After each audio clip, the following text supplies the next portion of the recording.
ഗുജറാത്തിലെ ബനസ്തന്ത ഡിസ്ട്രിക്റ്റിലെ ധാരത്ത് എന്ന് പറയുന്ന ഒരു ഏരിയയിലാണ് ഈ ഒരു കഥ നടക്കുന്നത്.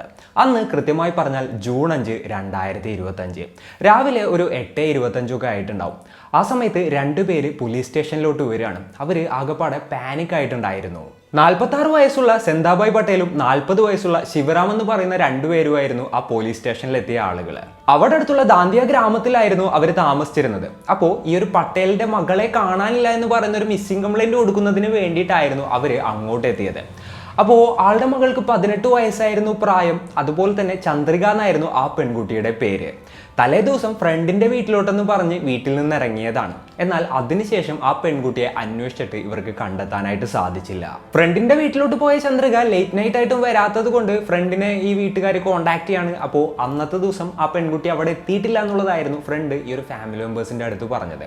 അതിനുശേഷം ആ ഒരു പെൺകുട്ടിയെ അവർ ആ ഏരിയയിൽ കംപ്ലീറ്റ് അന്വേഷിക്കുകയാണ്. അതേപോലെ തന്നെ ആ പെൺകുട്ടി പോകാൻ ചാൻസ് ഉള്ള ഫ്രണ്ട്സിന്റെ വീട്ടിൽ അന്വേഷിക്കുകയാണ്. അതേപോലെ തന്നെ റിലേറ്റീവ്സിന്റെ വീട്ടിൽ അന്വേഷിക്കുകയാണ്.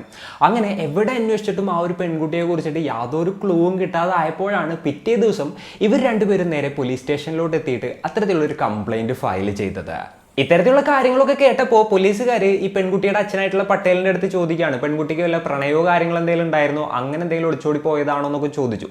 അപ്പോൾ അതിനൊന്നും ഇയാൾക്ക് വ്യക്തമായിട്ടുള്ള ഒരു ഉത്തരവും കാര്യങ്ങളൊന്നും തന്നെ ഉണ്ടായിരുന്നില്ല. അങ്ങനെ ഈ ഒരു പെൺകുട്ടി എങ്ങോട്ട് പോയെന്ന് അറിയുന്നതിന് വേണ്ടിയിട്ട് ആ ഗ്രാമത്തിലുള്ള CCTV വിഷ്വൽസും മറ്റൊക്കെ പോലീസുകാർ പരിശോധിക്കുകയാണ്. അപ്പോൾ ബസ് സ്റ്റാൻഡിലെത്തിയിട്ട് അവിടെ നിന്ന് ഒരു ബസ് കയറി പോയിട്ടുണ്ട് എന്നുള്ളത് പോലീസിന് മനസ്സിലായി. എന്നാൽ ആ ഒരു പെൺകുട്ടി എങ്ങോട്ടാണ് പോയതെന്നുള്ളത് പിൻ പോയിന്റ് ചെയ്യാനായിട്ട് പോലീസിനെ കൊണ്ട് സാധിച്ചില്ല. അതുപോലെ തന്നെ ഈ ഒരു പെൺകുട്ടിയുടെ ഫോണിന്റെ ലൊക്കേഷനും കാര്യങ്ങളൊക്കെ ട്രാക്ക് ചെയ്യാനായിട്ട് നോക്കിയപ്പോൾ ആ ഒരു ഗ്രാമത്തിൽ വെച്ച് തന്നെ ആ പെൺകുട്ടിയുടെ ഫോൺ സ്വിച്ച് ഓഫ് ആയിട്ടുണ്ടായിരുന്നു. അപ്പോൾ ഈ ഫോണിനെ എങ്ങനെയെങ്കിലും സ്വിച്ച് ഓൺ ആവോ എന്നുള്ളത് നിരീക്ഷിക്കാനായിട്ട് ഒരു ടീം പോലീസുകാർ ഇരിക്കുകയാണ്. അതേപോലെ തന്നെ ഈ ഒരു ചന്ദ്രികയുടെ അച്ഛൻ്റെ ഫോണും പോലീസുകാർ ട്രാക്ക് ചെയ്യാണ്. ഇനി പെൺകുട്ടിനെ വല്ല കിഡ്നാപ്പേഴ്സ് എങ്ങാനും കൊണ്ടുപോയിട്ടുണ്ടെന്നുണ്ടെങ്കിൽ എന്തെങ്കിലും റാൻസമിന് വേണ്ടിയിട്ടൊക്കെ അച്ഛനായിരിക്കുമല്ലോ കോൺടാക്ട് ചെയ്യുക. അപ്പോൾ അത് ട്രാക്ക് ഡൗൺ ചെയ്യുന്നതിന് വേണ്ടിയിട്ട് ആളെ ഫോണും പോലീസുകാർ ട്രാക്ക് ചെയ്യുകയുണ്ടായി. അപ്പോൾ വീട്ടിൽ നിന്ന് ഇറങ്ങിപ്പോയ ചന്ദ്രികയ്ക്ക് യഥാർത്ഥത്തിൽ എന്താണ് സംഭവിച്ചത്, എന്തുകൊണ്ടാണ് അവർ വീട്ടിൽ നിന്ന് ഇറങ്ങിപ്പോയത്, അതിനുശേഷം എന്തൊക്കെയാണ് സംഭവിച്ചത്, ഇത്തരത്തിലുള്ള കാര്യങ്ങളൊക്കെയാണ് ഇന്നത്തെ വീഡിയോയിലൂടെ നമ്മൾ ചർച്ച ചെയ്യാനായിട്ട് പോകുന്നത്. Hello guys, welcome back to the channel. Razin this side. പോലീസുകാർ അങ്ങനെ ഒരു ചന്ദ്രികയുടെ ഫോണിന്റെ നീക്കങ്ങളൊക്കെ ട്രാക്ക് ചെയ്തുകൊണ്ടിരിക്കുകയായിരുന്നു. അങ്ങനെ ഇരിക്കുകയാണ് 2 ദിവസം കഴിഞ്ഞിട്ട്, അതായത് ജൂൺ 7 ഈ ഫോൺ സ്വിച്ച് ഓൺ ആവുന്നത്. അഹമ്മദാബാദ് വെച്ചിട്ടായിരുന്നു ആ ഫോൺ സ്വിച്ച് ഓൺ ആയത്. ഏകദേശം 10 മിനിറ്റോളം ഫോൺ ഓൺ ആയിരുന്നു. ആ ടൈമിൽ തന്നെ പോലീസുകാർ ആ ഫോണിലോട്ട് ട്രൈ ചെയ്തുകൊണ്ടിരിക്കുകയായിരുന്നു. എന്നാൽ കോൾ റിങ് പോകുന്നുണ്ട് എന്നുള്ളതല്ലാതെ അറ്റൻഡ് ചെയ്യുന്നുണ്ടായിരുന്നില്ല. അതിനുശേഷം ഫോൺ സ്വിച്ച് ഓഫ് ആവുകയും ചെയ്തു. അപ്പോൾ പോലീസ് ടീം നേരെ തന്നെ അഹമ്മദാബാദിലോട്ട് പോവാണ് ഈ ഒരു പെൺകുട്ടിയെ അന്വേഷിക്കുന്നതിന് വേണ്ടിയിട്ട്. അവിടെ എത്തി ആ ഒരു ലൊക്കേഷൻ മുഴുവൻ അവർ അരിച്ച് പറക്കിയിട്ടും ആ പെൺകുട്ടിയെ അവർക്ക് കണ്ടെത്താനായിട്ട് സാധിച്ചില്ല. പിന്നെ പോലീസുകാർ നോക്കുമ്പോൾ ആ പെൺകുട്ടിയുടെ ഫോൺ പലതവണ സ്വിച്ച് ഓൺ ആയിട്ട് സ്വിച്ച് ഓഫ് ആവുകയാണ്. അതിനുശേഷം മധ്യപ്രദേശിലെ ഉജ്ജയിൻ എന്ന് പറയുന്ന ഒരു സിറ്റിയിൽ വെച്ചിട്ടായിരുന്നു സ്വിച്ച് ഓൺ ആയിട്ടുണ്ടായിരുന്നത്. പിന്നീട് രാജസ്ഥാനിലെ ഉദയ്പൂരിൽ വെച്ച് കഴിഞ്ഞിട്ട് ആ ഫോൺ സ്വിച്ച് ഓൺ ആവുകയാണ്. അതിനുശേഷം രാജസ്ഥാനിലെ പൾസാർ എന്ന് പറയുന്ന ഒരു വില്ലേജിൽ വെച്ചിട്ടായിരുന്നു ഈ ഒരു ഫോൺ ലാസ്റ്റ് ആയിട്ട് ഓൺ ആയിട്ടുണ്ടായിരുന്നത്. അങ്ങനെ ഒരു പോലീസ് ടീം നേരെ ആ ഒരു വില്ലേജിലോട്ട് എത്തുകയാണ്. അവിടെ കംപ്ലീറ്റ് ആയിട്ട് അരിച്ചു പറക്കുകയാണ്. അങ്ങനെ അവിടെയുള്ള ഒരു റിസോർട്ടിൽ ആ ഒരു പെൺകുട്ടി വന്ന് താമസിച്ചിട്ടുണ്ടായിരുന്നു എന്നുള്ളൊരു കാര്യം പോലീസിന് വ്യക്തമാവുകയായിരുന്നു. അപ്പോൾ പോലീസ് ആദ്യം സംശയിച്ച കാര്യം തന്നെയാണ് ഇതിൻ്റെ പിന്നിൽ എന്നുള്ളത് പോലീസിന് മനസ്സിലായി. അതായത് ഈ പെൺകുട്ടിക്ക് എന്തോ പ്രണയോ കാര്യങ്ങളൊക്കെ ഉണ്ടായിരുന്നു. അപ്പോൾ കാമുകൻ്റെ ഒപ്പം ഒളിച്ചോടി ആയിട്ട് പോയതാണ്. സോ ഇവർ വീട്ടുകാരിൽ നിന്ന് രക്ഷപ്പെട്ട് ഓടിക്കൊണ്ടിരിക്കുകയാണ്. അങ്ങനെയുള്ള കാര്യങ്ങൾ പോലീസിന് മനസ്സിലാവുകയാണ്. പോലീസുകാരെ നോക്കുമ്പോൾ 23 വയസ്സുള്ള ഹരീഷ് എന്ന് പറയുന്ന ഒരു പയ്യനായിരുന്നു ഈ പെൺകുട്ടിയുടെ കാമുകൻ. കാര്യം പ്രണയമൊക്കെ ആണെന്നുണ്ടെങ്കിലും ഈ പെൺകുട്ടിയുടെ വീട്ടുകാർ അത്യാവശ്യം ഇൻഫ്ലുവൻഷ്യൽ ആയതുകൊണ്ട് തന്നെ ആ ഒരു കേസ് വേറൊരു രീതിയിലോട്ട് തിരിയുന്ന ഒരു സിറ്റുവേഷൻ ആയിരുന്നു ആ സമയത്ത് ഉണ്ടായത്. അതായത് ഈ ഹരീഷ് എന്ന് പറയുന്ന പയ്യനെ പോലീസുകാർ ട്രാക്ക് ചെയ്തിങ്ങനെ പിടികൂടാണ്. ആ പയ്യനെ അറസ്റ്റ് ചെയ്ത് ജയിലിൽ കൊണ്ടുപോവുകയും ചെയ്തു. അതിനുള്ളൊരു കാരണമാക്കി കാണിച്ചത് എന്തായിരുന്നു എന്ന് വെച്ച് കഴിഞ്ഞിട്ടുണ്ടെന്നുണ്ടെങ്കിൽ, ഗുജറാത്തിൽ മദ്യനിരോധനവും കാര്യങ്ങളൊക്കെ ഉള്ള ഒരു ഏരിയ ആണല്ലോ. അതായത് അവിടെ മദ്യപിക്കാനോ അല്ലാന്നുണ്ടെങ്കിൽ മദ്യം വിൽക്കാനോ ഒന്നും പാടില്ല. അപ്പോൾ ഈ പയ്യൻ ഇതേപോലെ തന്നെ ഇല്ലീഗലായിട്ട് മദ്യം വിറ്റു, മദ്യപിച്ചു തുടങ്ങിയിട്ടുള്ള കള്ളക്കേസിലാണ് ഈ പയ്യനെ നേരെ കൊണ്ടുപോയിട്ട് അകത്തിടുന്നത്. ഇതിനിടയിൽ ചന്ദ്രികയുടെ വീട്ടുകാർ ആ പെൺകുട്ടിയെ വീട്ടിലോട്ട് കൂട്ടിക്കൊണ്ടുവന്നു. അതിനോടൊപ്പം തന്നെ ആ പെൺകുട്ടിയെ നല്ല രീതിയിൽ ഭീഷണിപ്പെടുത്തുകയും ചെയ്തു. അതായത് നീ ഈ ഒരു പ്രണയത്തിൽ നിന്ന് പിന്മാറിയില്ലാന്നുണ്ടെന്നുണ്ടെങ്കിൽ ആ പയ്യൻ ഒരിക്കലും ജയിലിൽ നിന്ന് ഇറങ്ങാത്ത രീതിയിൽ ഞങ്ങൾ ചെയ്തു കളയുന്നുള്ളൊരു തരത്തിലായിരുന്നു അച്ഛനും അങ്കിളും ആങ്ങളെയും ഈ ഒരു പെൺകുട്ടിയെ ഭീഷണിപ്പെടുത്തിയത്. അവസാനം തൻ്റെ കാമുകനിനി എന്തായാലും പുറം ലോകം കാണില്ല എന്നുള്ളൊരു തോട്ട് ആ ഒരു പെൺകുട്ടിക്ക് വരികയാണ്. അങ്ങനെ വന്നപ്പോൾ ആ ഒരു പെൺകുട്ടി സമ്മതിക്കുകയാണ്. ഓക്കെ, ഇനി എന്തായാലും ഞാൻ ഹരീഷിനെ കാണില്ല, ആ ഒരു പയ്യൻ്റെ കൂടെ പോവില്ല, അവൻ്റെ ജീവിതം നശിപ്പിക്കില്ല എന്നുള്ള കാര്യങ്ങളൊക്കെ പറഞ്ഞു. ആ പെൺകുട്ടി എന്തായാലും ഇതിൽ നിന്ന് ഒഴിയാന്നുള്ള രീതിയിൽ വാക്ക് കൊടുക്കുകയാണ്. അങ്ങനെ ജൂൺ 21 ആ പയ്യൻ ജയിലിൽ നിന്ന് ഇറങ്ങുകയായിരുന്നു. ഏകദേശം ഒരാഴ്ചയോളം ആ ഒരു പയ്യൻ ജയിലിൽ ഇടന്നിട്ടുണ്ടായിരുന്നു. അതിനുശേഷമാണ് ഇതേപോലെ തന്നെ ബെയിൽ കിട്ടിങ്ങായിട്ട് പുറത്തിറങ്ങിയത്. ആ സമയത്ത് ഈ പയ്യൻ്റെ ഫോണും കാര്യങ്ങളൊക്കെ പോലീസുകാർ വാങ്ങി വെച്ചത് തിരിച്ചു കൊടുക്കുകയാണ്. എന്നാൽ ഫുള്ള് ഫാക്ടറി ഡാറ്റ റീസെറ്റ് ചെയ്തിട്ടുണ്ടായിരുന്നു. അതായത് ആ പെൺകുട്ടിയുമായിട്ടുള്ള ഫോട്ടോസും അതേപോലെ തന്നെയുള്ള ഡീറ്റെയിൽസും മെസ്സേജും നമ്പറും എല്ലാം തന്നെ പോകുന്നതിനും മറ്റും വേണ്ടിയിട്ടൊക്കെ തന്നെയായിരുന്നു അവർ ഇതേപോലെ തന്നെ ഫോൺ റീസെറ്റ് ചെയ്തിട്ട് കൊടുത്തിട്ടുണ്ടായത്. നമ്പറും കാര്യങ്ങളൊക്കെ ഫോണിൽ നിന്ന് പോയിട്ടുണ്ടായിരുന്നെന്നുണ്ടെങ്കിലും ഈ പയ്യൻ്റെ മനസ്സിലുണ്ടായിരുന്നു. അങ്ങനെ നേരെ തന്നെ ആ ഒരു പയ്യൻ ചന്ദ്രികയെ കോൺടാക്ട് ചെയ്യാനായിട്ട് ശ്രമിക്കുകയാണ്. എന്നാൽ ആ ഫോൺ സ്വിച്ച് ഓഫ് ആയിരുന്നു. അങ്ങനെ എന്ത് ചെയ്യുമെന്ന് ആലോചിച്ച് ഒരു പയ്യൻ ഇരിക്കുന്ന സമയത്താണ് ഈ പയ്യനൊരു കാര്യം ഓർമ്മ വരുന്നത്. ആളുടെ ലാപ്ടോപ്പിൽ കുറച്ച് ഫോട്ടോസും കാര്യങ്ങളൊക്കെ ഉണ്ട് ഇവരുടെ രണ്ടുപേരുടെ. അങ്ങനെ ആ ഫോട്ടോസും കാര്യങ്ങളൊക്കെ എടുത്ത് ആൾ നേരെ കോടതിയിൽ പോവുകയായിരുന്നു.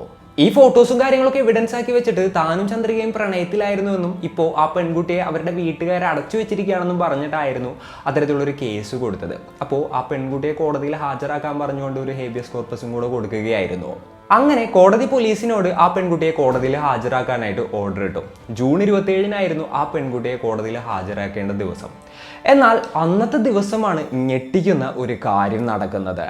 സംഭവം എന്തായിരുന്നു വെച്ച് കഴിഞ്ഞിട്ടുണ്ടെങ്കിൽ കോർട്ടിൽ ചന്ദ്രിക വന്നിട്ടുണ്ടായിരുന്നില്ല. ചന്ദ്രികയുടെ പാരൻസും മറ്റുമായിരുന്നു വന്നിട്ടുണ്ടായിരുന്നത്. അപ്പോൾ ചന്ദ്രിക എവിടെയെന്ന് കോടതി ചോദിച്ചപ്പോൾ അവർ പറഞ്ഞൊരു ഉത്തരം എന്തായിരുന്നു എന്ന് വെച്ച് കഴിഞ്ഞിട്ടുണ്ടെങ്കിൽ കഴിഞ്ഞ ദിവസം ചന്ദ്രിക ഹാർട്ട് അറ്റാക്ക് വന്ന് മരിച്ചു എന്നുള്ളതായിരുന്നു. ഡോക്ടറുടെ സർട്ടിഫിക്കറ്റും കാര്യങ്ങളും എല്ലാം തന്നെ കോടതിയിൽ അവർ സബ്മിറ്റ് ചെയ്യാണ്. അതോടുകൂടിയിട്ട് ഈ ഒരു ഹരീഷിൻ്റെ പെറ്റീഷനും തള്ളിപ്പോവാണ്. ഈ ഒരു വാർത്ത അറിഞ്ഞിട്ട് ആ പയ്യൻ കോടതിയിൽ കിടന്നിങ്ങായിട്ട് വാവിട്ട് കരയുകയായിരുന്നു. അങ്ങനെ കേസും കാര്യങ്ങളൊക്കെ തള്ളിപ്പോയി. കാരണം ആ ഒരു പെൺകുട്ടി മരിച്ചു പോയല്ലോ. എന്നാൽ അത് കഴിഞ്ഞ് 2 ദിവസം കഴിഞ്ഞിട്ട് ഈ ഒരു പയ്യൻ നേരെ SP ഓഫീസിലോട്ട് പോവാണ് ഒരു കംപ്ലൈൻറ്റ് കൊടുക്കുന്നതിന് വേണ്ടിയിട്ട്.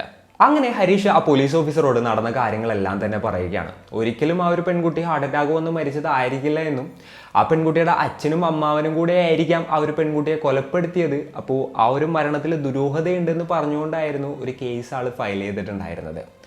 അങ്ങനെ ആ ഒരു കേസ് അന്വേഷിക്കുന്നതിന് വേണ്ടിയിട്ട് SP ഒരു സ്പെഷ്യൽ ടീം ഫോം ചെയ്യുകയായിരുന്നു. അങ്ങനെ പോലീസുകാർ കേസെടുത്ത് ഇൻവെസ്റ്റിഗേഷൻ ആരംഭിക്കുകയാണ്. ഈ പെൺകുട്ടിയുടെ ഫ്രണ്ട്സിനെയും ഫാമിലി മെമ്പേഴ്സിനെയും ഒക്കെ ക്വസ്റ്റ്യൻ ചെയ്യാണ്. ഈ ഫാമിലി മെമ്പേഴ്സിനെ ക്വസ്റ്റ്യൻ ചെയ്തപ്പോൾ ഈ പെൺകുട്ടിയുടെ മരണത്തിൻ്റെ ഡീറ്റെയിൽസ് പറഞ്ഞതിൽ എന്തൊക്കെയോ കോംപ്ലിക്കേഷൻസ് ഉള്ളതായിട്ട് പോലീസിന് ഫീൽ ചെയ്യാണ്. അതായത് ഇവരിൽ പലരും പലതരത്തിലാണ് കഥ പറയുന്നത്, ഒന്നും അങ്ങോട്ട് സിങ്ക് ആവുന്നില്ല. അപ്പോൾ ഈ പെൺകുട്ടിയുടെ മരണത്തിൽ എന്തൊക്കെയോ ദുരൂഹത ഉണ്ടെന്നുള്ളത് പോലീസിന് തീർച്ചയാവുകയാണ്. ഓൾറെഡി കുറച്ച് തെളിവുകളും കാര്യങ്ങളൊക്കെ SP കൊടുത്തിട്ടുണ്ടായിരുന്നത് കൊണ്ട് തന്നെ നല്ല രീതിയിൽ ഈ പോലീസുകാർ അവരിൽ ചില ആളുകളെ ക്വസ്റ്റ്യൻ ചെയ്യാണ്. അവസാനം ആ ഒരു ഫാമിലി മെമ്പേഴ്സിലെ 2 പേര് ആ ഒരു ഞെട്ടിക്കുന്ന കാര്യം തുറന്നു പറയുകയാണ്. തങ്ങളൊക്കെ കൂടെ ചേർന്നിട്ടാണ് ചന്ദ്രികയെ കൊലപ്പെടുത്തിയെന്നുള്ളൊരു കാര്യമായിരുന്നു അത്. ശിവരാം അതുപോലെ തന്നെ നരൻ എന്ന് പറയുന്ന 2 പേരും അതുപോലെ തന്നെ ഈ പെൺകുട്ടിയുടെ അച്ഛനും കൂടെ ചേർന്നിട്ടാണ് ഇത്തരത്തിലുള്ളൊരു കൊലപാതകം ചെയ്തതെന്ന് അവർ പോലീസിൻ്റെ അടുത്ത് തുറന്നു പറയുകയായിരുന്നു. അപ്പോൾ ഈ ഒരു ശിവരാമിനെയും നരനെയും പോലീസുകാരെ അറസ്റ്റ് ചെയ്തു. എന്നാൽ ആ ഒരു കേസിൽ ഈ പെൺകുട്ടിയുടെ അച്ഛനെ ആ ടൈമിൽ അറസ്റ്റ് ചെയ്യാനായിട്ട് പോലീസിനെ കൊണ്ട് സാധിച്ചില്ല. ഈ ഒരു സമയത്ത് തന്നെ ആൾ ഒളിവിൽ പോയിട്ടുണ്ടായിരുന്നു. ഈ ഒരു വാർത്ത കേട്ടിട്ട് അക്ഷരാർത്ഥത്തിൽ എല്ലാവരും തന്നെ ഷോക്കായി പോവുകയാണ്. ഈ ചന്ദ്രികയുടെ കാര്യം പറയുകയാണെന്നുണ്ടെങ്കിൽ 2024 നീറ്റ് എക്സാം എഴുതിയിട്ടുണ്ടായിരുന്നു ആ ഒരു പെൺകുട്ടി. ഡോക്ടർ ആകണം എന്നുള്ളതായിരുന്നു ആ കുട്ടിയുടെ ആഗ്രഹം. എന്നാൽ ആ വർഷം നീറ്റ് ക്രാക്ക് ചെയ്യാനായിട്ട് ആ കുട്ടിയെ കൊണ്ട് സാധിച്ചിട്ടുണ്ടായിരുന്നില്ല. അങ്ങനെയാണ് ഒരു വർഷം എൻട്രൻസ് കോച്ചിങ്ങിനൊക്കെ പോയിട്ട് എക്സാം വീണ്ടും എഴുതാമെന്നുള്ളൊരു പ്ലാനിലോട്ട് എത്തുന്നത്. അങ്ങനെ പലമ്പൂർ എന്ന് പറയുന്ന ഒരു സിറ്റിയിലോട്ട് എൻട്രൻസ് കോച്ചിങ്ങിന് വേണ്ടിയിട്ട് ആ പെൺകുട്ടി പോവുകയായിരുന്നു. അവിടെയുള്ളൊരു ലേഡീസ് ഹോസ്റ്റലിലായിരുന്നു ആ പെൺകുട്ടി താമസിച്ചിരുന്നത്. അപ്പോൾ എന്നും രാവിലെ തന്നെ എൻട്രൻസ് കോച്ചിങ്ങിന് പോവുക, തിരിച്ചു വരിക, ഇരുന്ന് പഠിക്കുക, അതായിരുന്നു ആ പെൺകുട്ടിയുടെ റൂട്ടീൻ. അങ്ങനെ ഇരിക്കെ ഒരു ദിവസം ഈ പെൺകുട്ടി കോച്ചിങ്ങും പരിപാടിയും കാര്യങ്ങളൊക്കെ കഴിഞ്ഞിട്ട് കുറച്ച് ബുക്സൊക്കെ വാങ്ങാനുണ്ടായിരുന്നു. അതിന് വേണ്ടിയിട്ട് കറങ്ങി നടന്നതായിരുന്നു. എന്നാൽ ബുക്കൊക്കെ വാങ്ങി തിരിച്ചെത്തിയ സമയമായപ്പോഴത്തേനും ബസ്സൊക്കെ പോയിട്ടുണ്ടായിരുന്നു. സോ അങ്ങോട്ടിന് പോകാനാണെന്നുണ്ടെങ്കിൽ വേറെ വണ്ടികളും മറ്റൊന്നുമില്ല. അങ്ങനെ നിൽക്കുന്ന സമയത്താണ് ഒരു ബൈക്ക് വരുന്നത്. ആ പെൺകുട്ടി വേറെ നിവൃത്തിയില്ലാത്തതുകൊണ്ട് ആ ബൈക്കിന് കൈ കാണിക്കുകയാണ്. ആ ബൈക്ക് അവിടെ നിർത്തി. അതിനുശേഷം ആ പെൺകുട്ടിയോട് എങ്ങോട്ടാണ് പോകേണ്ടതെന്ന് ചോദിച്ചു. അപ്പോൾ പെൺകുട്ടി ആ സ്ഥലം പറഞ്ഞു കൊടുത്തു. ആളും അങ്ങോട്ടായിരുന്നു പോകുന്നുണ്ടായിരുന്നത്. അങ്ങനെ ആ പെൺകുട്ടിയെ ആ പയ്യൻ ബൈക്കിലായിട്ട് കൊണ്ടുപോവുകയാണ്. അതിനുശേഷം ആ ഒരു ലേഡീസ് ഹോസ്റ്റലിനെ അവിടെ കൊണ്ടുപോയി ആക്കി കൊടുക്കുകയും ചെയ്തു. ഈ പോകുന്ന ജേണിയിൽ അവർ തമ്മിൽ കോൺവെർസേഷനും കാര്യങ്ങളൊക്കെ നടക്കുന്നുണ്ടായിരുന്നു. അതിനിടയിൽ അവർ നല്ല രീതിയിൽ കമ്പനി ആവുകയാണ്. അതായത് വളരെ അപ്രതീക്ഷിതമായിട്ട് ഒരു സ്ട്രേഞ്ചറിനെ കണ്ട ഫീലിംഗ് ഇവർക്ക് 2 പേർക്കും ഉണ്ടായിരുന്നില്ല എന്നാണ് പറയുന്നത്. അതായത് വളരെ നോർമലായിട്ട് കുറേ നാൾ പരിചയമുള്ള ഒരാളുടെ അടുത്ത് സംസാരിക്കുന്നത് പോലെയായിരുന്നു 2 പേരും സംസാരിച്ചതെന്നാണ് പറയപ്പെടുന്നത്. ആ ബൈക്ക് ഓടിച്ചിരുന്നത് മറ്റാരും ആയിരുന്നില്ല, ഹരീഷ് ആയിരുന്നു. അപ്പോൾ ആ പെൺകുട്ടിയുടെ ഹോസ്റ്റലിൻ്റെ അവിടെ നിന്ന് കുറച്ച് മാറിയിട്ടുള്ള ഒരു കമ്പനിയിലായിരുന്നു ഇയാൾ വർക്ക് ചെയ്യുന്നുണ്ടായിരുന്നത്. അപ്പോൾ ഹരീഷ് ചന്ദ്രികയുടെ അടുത്ത് പറയാണ്, ഞാൻ ഡെയിലി ഈ റൂട്ടിലാണ് ട്രാവൽ ചെയ്യുന്നത്, വേണമെന്നുണ്ടെങ്കിൽ ഞാൻ ഇടയ്ക്കിടയ്ക്ക് ഡ്രോപ്പ് ചെയ്യാം, കുഴപ്പമൊന്നുമില്ല എന്ന് പറഞ്ഞു. അപ്പോൾ അവർ തമ്മിൽ ഫോൺ നമ്പറും കാര്യങ്ങളൊക്കെ എക്സ്ചേഞ്ച് ചെയ്യാണ്. അതിനുശേഷം പല സമയത്തും ഇതേപോലെ തന്നെ ലിഫ്റ്റ് കൊടുക്കലും കാര്യങ്ങളൊക്കെ പതിവായിരുന്നു. ഇതിൻ്റെ ഇടയിൽ ഇവർ മെസ്സേജ് അയക്കാനും അതേപോലെ തന്നെ ഫോൺ വിളിക്കാനൊക്കെ തുടങ്ങി. പതിയെ പതിയെ ആ ബന്ധം ഒരു പ്രണയമായിട്ട് മാറുകയായിരുന്നു. ആ സമയത്താണ് ഷോക്കിംഗ് ആയിട്ടുള്ള ഒരു കാര്യം ചന്ദ്രിക അറിയുന്നത്. സംഭവം എന്താണെന്ന് വെച്ച് കഴിഞ്ഞിട്ടുണ്ടെങ്കിൽ ഹരീഷിൻ്റെ കല്യാണം ഓൾറെഡി കഴിഞ്ഞിട്ടുണ്ടായിരുന്നു. യെസ്, ആൾ ഓൾറെഡി ഒരു വിവാഹം കഴിച്ചിട്ടുണ്ടായിരുന്നു. ഭാര്യയുമായിട്ട് ഇഷ്യൂസും കാര്യങ്ങളൊക്കെ ഉണ്ടായിരുന്നത് കൊണ്ട് തന്നെ പിരിഞ്ഞ് താമസിക്കായിരുന്നു. അപ്പോൾ ഈ ഹരീഷ് തന്നെയാണ് ഈ വിവരം ഈ പെൺകുട്ടിയുടെ അടുത്ത് പറഞ്ഞത്. അപ്പോൾ ഒരു കല്യാണം കഴിച്ച ഒരാളാണെന്നുള്ള ഒരു ഷോക്ക് ആദ്യം ആ പെൺകുട്ടിക്ക് ഉണ്ടായിരുന്നുണ്ടെങ്കിലും ഇത് ഇയാൾ മറച്ചു വെച്ചില്ലല്ലോ, ഉണ്ടായ കാര്യങ്ങളെല്ലാം എൻ്റെ അടുത്ത് തുറന്ന് പറഞ്ഞല്ലോ എന്നുള്ളൊരു തോട്ട് കൂടെ ചന്ദ്രികയ്ക്ക് വരികയാണ്. അതൊക്കെ ആയതുകൊണ്ട് കൂടെ ആ പെൺകുട്ടി കൂടുതലായിട്ട് ഇയാളെ സ്നേഹിക്കാനായിട്ട് തുടങ്ങി. വീട്ടുകാർക്കോ ഫ്രണ്ട്സിനോ മറ്റോ ഒന്നും ഇതിനെക്കുറിച്ച് ഇങ്ങോട്ട് വലിയ ധാരണ ഒന്നും ഉണ്ടായിരുന്നില്ല കേട്ടോ. ചന്ദ്രികയുടെ വീട്ടുകാർ മറ്റേ സൈഡിൽ എന്താണ് ചിന്തിച്ചുകൊണ്ടിരുന്നിരുന്നതെന്ന് വെച്ച് കഴിഞ്ഞിട്ടുണ്ടെന്നുണ്ടെങ്കിൽ എന്താണെന്നുണ്ടെങ്കിലും വളരെ പെട്ടെന്ന് മകളെ കല്യാണം കഴിപ്പിച്ച് വിടണം എന്നുള്ളതായിരുന്നു. അതായത് ഡോക്ടർ ആവണം എന്നാണ് അവളുടെ ആഗ്രഹം. ഓക്കെ, അവൾ ഡോക്ടർ ആയിക്കോട്ടെ, പക്ഷേ എൻട്രൻസും കാര്യങ്ങളൊക്കെ കഴിഞ്ഞ് കോളേജിലോട്ട് പോകുന്നതിന് മുൻപ് കല്യാണം കഴിപ്പിക്കണം. കല്യാണം കഴിഞ്ഞിട്ട് മാത്രമേ അവൾ പഠിക്കാൻ പോയാൽ മതി. അതായത് ഇനിയിപ്പോൾ കോളേജിൽ പോയിട്ട് വേറെ ആരെങ്കിലുമൊക്കെ പ്രേമിച്ച് എന്തെങ്കിലും ഇഷ്യൂ ഉണ്ടായാലോ എന്നുള്ളൊരു പേടിയുള്ളത് കൊണ്ട് കൂടിയിട്ടാണ് അവർ അങ്ങനെ കല്യാണം കഴിപ്പിച്ചതിന് ശേഷം മാത്രം പഠിക്കാനായിട്ട് വിടാം എന്നുള്ളൊരു തീരുമാനത്തിലോട്ട് എത്തിയിട്ടുണ്ടായത്. അങ്ങനെ എൻട്രൻസ് എക്സാമും കാര്യങ്ങളൊക്കെ കഴിഞ്ഞു. ആ കുട്ടി നന്നായിട്ട് എൻട്രൻസ് ഒക്കെ എഴുതിയിട്ട് നേരെ വീട്ടിലോട്ട് വരികയാണ്. അപ്പോഴാണ് ഈ ഒരു കല്യാണത്തിൻ്റെ കാര്യം ഈ പെൺകുട്ടിയുടെ അടുത്ത് പറയുന്നത്. ഈ ഒരു വാർത്ത അറിഞ്ഞ ആ പെൺകുട്ടി ആകെപ്പാടെ ഷോക്കായി പോവുകയാണ്. തനിക്കിപ്പോൾ കല്യാണം വേണ്ട, പഠിപ്പൊക്കെ കഴിഞ്ഞിട്ട് മതിയെന്ന് ആ പെൺകുട്ടി എത്ര പറഞ്ഞു നോക്കിയെന്നുണ്ടെങ്കിലും വീട്ടുകാർ തീരെ സമ്മതിക്കുന്നുണ്ടായിരുന്നില്ല. നീ ഇപ്പോൾ കല്യാണം കഴിക്കാന്നുണ്ടെങ്കിൽ മാത്രമേ നിനക്കിനി പഠിക്കാൻ പറ്റുള്ളൂ, അല്ലാന്നുണ്ടെന്നുണ്ടെങ്കിൽ നീ ഇവിടെ തന്നെ നിന്നോ എന്നുള്ളൊരു തരത്തിൽ അവർ പറയുകയാണ്. അവസാനം ആ ഒരു പെൺകുട്ടി എന്ത് ചെയ്യുമെന്നറിയാത്ത ഒരു സിറ്റുവേഷനിൽ എത്തിപ്പെടുകയായിരുന്നു. കാര്യങ്ങൾ അങ്ങനെയൊക്കെ ആണെന്നുണ്ടെങ്കിലും തനിക്കൊരു പ്രണയം ഉണ്ടെന്നുള്ളത് വീട്ടുകാരെ അറിയാതിരിക്കാൻ വേണ്ടിയിട്ട് ആ പെൺകുട്ടി അത്രത്തോളം കഷ്ടപ്പെട്ട് പരിശ്രമിക്കുന്നുണ്ടായിരുന്നു കേട്ടോ. അതിൻ്റെ ഇടയിൽ അങ്ങനെ ഇരിക്കുകയാണ് വീട്ടിൽ നിന്ന് ചാടാനായിട്ട് ആ പെൺകുട്ടിക്ക് ഒരു ചാൻസ് കിട്ടുന്നത്. അങ്ങനെയാണ് തൻ്റെ കൂട്ടുകാരിയെ കാണാൻ പോകുന്നു എന്ന് പറഞ്ഞുകൊണ്ട് ജൂൺ 5-ാം തീയതി ആ പെൺകുട്ടി ഒരു ഈവനിങ് ടൈമിന് മുന്നേ തന്നെ വീട്ടിൽ നിന്ന് ഇറങ്ങുന്നത്. അതിനുശേഷം ഹരീഷും ചന്ദ്രികയും അവിടെ നിന്ന് സ്ഥലം വിടാണ്. പല പല സ്ഥലങ്ങളിലായിട്ട് അവർ മാറി മാറി താമസിച്ചു. എന്തൊക്കെയാണെന്നുണ്ടെങ്കിലും അവസാനം ഇവരെ പോലീസുകാർ ട്രാക്ക് ചെയ്ത് പിടികൂടാണ്. പിന്നെ ഈ ഒരു പെൺകുട്ടിയുടെ ഫോണും കാര്യങ്ങളൊക്കെ വാങ്ങി വെച്ചു. നേരെ വീട്ടിലോട്ട് കൊണ്ടുപോയി ഈ പയ്യനാണെന്നുണ്ടെന്നുണ്ടെങ്കിൽ കള്ളക്കേസിൽ കുടുക്കി ജയിലിലിടുകയും ചെയ്തു. അപ്പോൾ ആ സമയത്ത് ഈ പെൺകുട്ടി വീണ്ടും സൈലൻ്റ് ആവാണ്. അതിൻ്റെ കാരണം എന്തായിരുന്നു എന്ന് വെച്ച് കഴിഞ്ഞിട്ടുണ്ടെന്നുണ്ടെങ്കിൽ ആ പെൺകുട്ടീനെ എന്തെങ്കിലും കാണിച്ചു കഴിഞ്ഞിട്ടുണ്ടെന്നുണ്ടെങ്കിൽ ആ പെൺകുട്ടിയെയും കൊല്ലും, അതേപോലെ തന്നെ ആ പയ്യനിനി എന്തായാലും ജയിലിൽ നിന്ന് വരാത്ത രീതിയിൽ ചെയ്തു കളയുന്നുള്ളൊരു ഭീഷണി ഇവരുടെ വീട്ടുകാരുടെ ഭാഗത്തു നിന്ന് ഉണ്ടായതുകൊണ്ടാണ് ആ പെൺകുട്ടി ആകെപ്പാടെ സൈലൻ്റ് ആയത് ആ സമയത്ത്. അതിനിടയിൽ ആ പെൺകുട്ടിയുടെ അച്ഛനും അമ്മാവനൊക്കെ ആ പെൺകുട്ടിയോട് പറഞ്ഞിട്ടുണ്ടായിരുന്നു, ഇനിയിപ്പോൾ അവൻ പുറത്തിറങ്ങിയിട്ട് നേരത്തെ കാണിച്ച പോലെ വല്ല മണ്ടത്തരങ്ങാനും കാണിക്കാനാണ് ഭാവം എന്നുണ്ടെന്നുണ്ടെങ്കിൽ നിന്നെ കൊന്നുകളയുള്ളൂ എന്നുള്ളത്. അവർ അത് വെറുതെ പേടിപ്പിക്കാൻ പറഞ്ഞതായിരുന്നില്ല, ലിറ്ററലി അങ്ങനെ ചെയ്യൂന്ന് വിചാരിച്ചുകൊണ്ട് തന്നെ പറഞ്ഞതായിരുന്നു. എന്നാൽ ഇതൊന്നും കേട്ട് ചന്ദ്രിക കുലുങ്ങിയില്ല. അങ്ങനെ ഇരിക്കുന്നതിൻ്റെ ഇടയിലാണ് ഈ ഹരീഷ് പോയിങ്ങായിട്ട് ഹേബിയസ് കോർപ്പസും കാര്യങ്ങളൊക്കെ കൊടുക്കുന്നത്. എന്തായാലും ഈ ഒരു പെൺകുട്ടിയെ കോടതിയിൽ കൊണ്ടുപോയിങ്ങായിട്ട് ഹാജരാക്കിയിട്ടുണ്ടെന്നുണ്ടെങ്കിൽ ആ പയ്യൻ്റെ കൂടെ പോയാൽ മതിയെന്ന് ഈ പെൺകുട്ടി പറയുന്നുള്ളത് വീട്ടുകാർക്ക് ഉറപ്പായിരുന്നു. അങ്ങനെയാണെന്നുണ്ടെങ്കിൽ നമ്മൾ വലിയൊരു നാണക്കേടിലോട്ട് എത്തുമെന്നുള്ളതായിരുന്നു വീട്ടുകാർ ചിന്തിച്ചത്. അപ്പോൾ എങ്ങനെ ആ ഒരു നാണക്കേടിൽ നിന്ന് ഒഴിവാവാം എന്നുള്ളതായി അടുത്തതായി വീട്ടുകാരുടെ ചിന്ത. അങ്ങനെ ഈ പെൺകുട്ടിയുടെ അച്ഛനായിട്ടുള്ള സെന്താഭായ് പട്ടേലും ഇവരുടെ റിലേറ്റീവ്സ് ആയിട്ടുള്ള ശിവരാമും നരനും എല്ലാവരും കൂടി ഇരുന്ന് പ്ലാൻ ചെയ്യാണ്. അവർ അവസാനം എത്തിയൊരു തീരുമാനം എന്തായിരുന്നു എന്ന് വെച്ച് കഴിഞ്ഞിട്ടുണ്ടെന്നുണ്ടെങ്കിൽ ഈ പെൺകുട്ടിയെ കൊന്നുകളയാന്നുള്ളത് തന്നെയായിരുന്നു. അല്ലാതെ അഭിമാനം സംരക്ഷിക്കാനായിട്ട് യാതൊരു വഴി അവർക്ക് കണ്ടെത്താനായിട്ട് ആ സമയത്ത് സാധിച്ചില്ല. അങ്ങനെ ഇവർ കാര്യങ്ങളൊക്കെ കറക്റ്റായിട്ട് പ്ലാൻ ചെയ്തു. അതിനുശേഷം എന്താ ചെയ്തതെന്ന് വെച്ച് കഴിഞ്ഞിട്ടുണ്ടെങ്കിൽ വീട്ടിലുള്ള വേറെ ആരും അറിയാതെ ഈ ഒരു ക്രൈം എക്സിക്യൂട്ട് ചെയ്യാനും അവർ തീരുമാനിക്കുകയാണ്. അങ്ങനെ ഇവർ പ്ലാൻ ചെയ്ത ഡേറ്റ് എത്തി, ജൂൺ 24. അന്നത്തെ ദിവസം രാത്രി പെൺകുട്ടിക്ക് കുടിക്കാനായിട്ട് കൊടുത്ത പാലിൽ കുറച്ച് ഉറക്ക ഗുളിക ചേർത്ത് കൊടുക്കുകയായിരുന്നു. അപ്പോൾ ഈ പെൺകുട്ടി നല്ല രീതിയിൽ ഉറങ്ങി. ഒരു വെളുപ്പിന് 1 മണിയായപ്പോൾ ഇവരെന്താ ചെയ്തതെന്ന് വെച്ച് കഴിഞ്ഞിട്ടുണ്ടെങ്കിൽ ആ പെൺകുട്ടിയെ ബെഡ്റൂമിൽ നിന്ന് എടുത്ത് നേരെ അവിടുത്തെ സ്റ്റോർ റൂമിലോട്ട് കൊണ്ടുപോയായിരുന്നു. അതിനുശേഷം വളരെ ക്രൂരമായിട്ട് ആ പെൺകുട്ടിയെ അവർ കഴുത്ത് ഞെരിച്ച് കൊലപ്പെടുത്തുകയും ചെയ്തു. പിന്നെ ഇതൊരു ആത്മഹത്യയാണെന്ന് വരുത്തി തീർക്കുന്നതിന് വേണ്ടിയിട്ട് ആ പെൺകുട്ടിയുടെ ഷാൾ ഉപയോഗിച്ചത് കൊണ്ട് തന്നെ ആ പെൺകുട്ടിയെ കെട്ടിത്തൂക്കുകയായിരുന്നു. അങ്ങനെ പിറ്റേ ദിവസമായി നേരം വെളുത്തു. അപ്പോൾ ഈ പെൺകുട്ടിയുടെ അമ്മയും അതേപോലെ തന്നെ ബ്രദറും എല്ലാവരും ഈ ഒരു കാഴ്ച കാണാണ് ഈ പെൺകുട്ടി തൂങ്ങി നിൽക്കുന്നത്.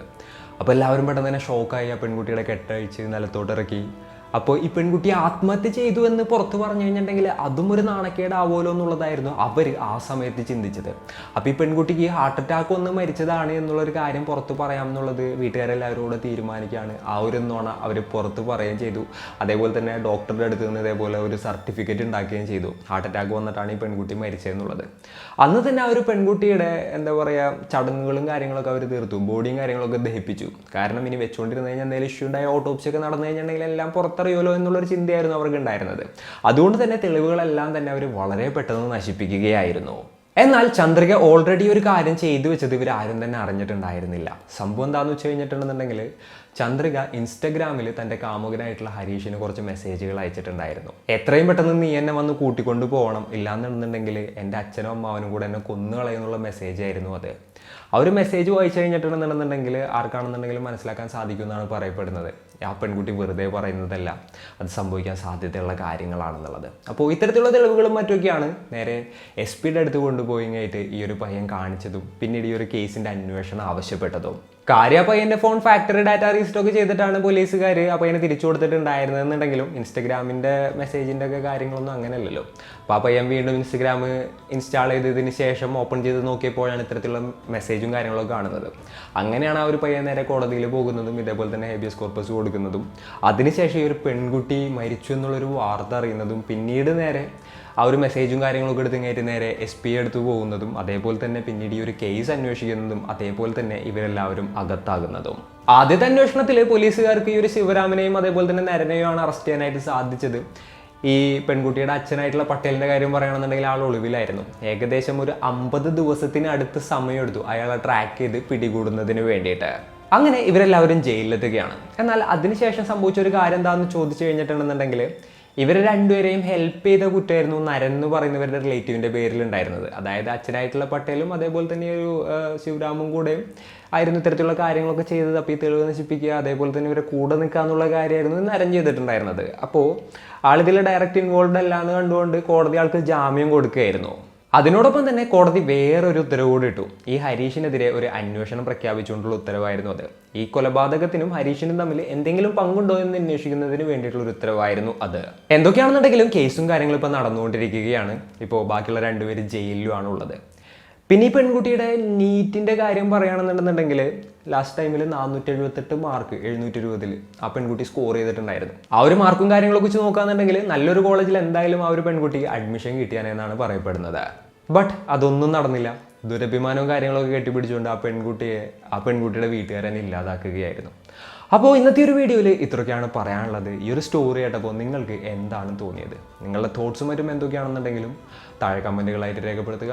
അപ്പോൾ and it's me Riyan signing off. Peace. Stay peaceful guys. Stay safe.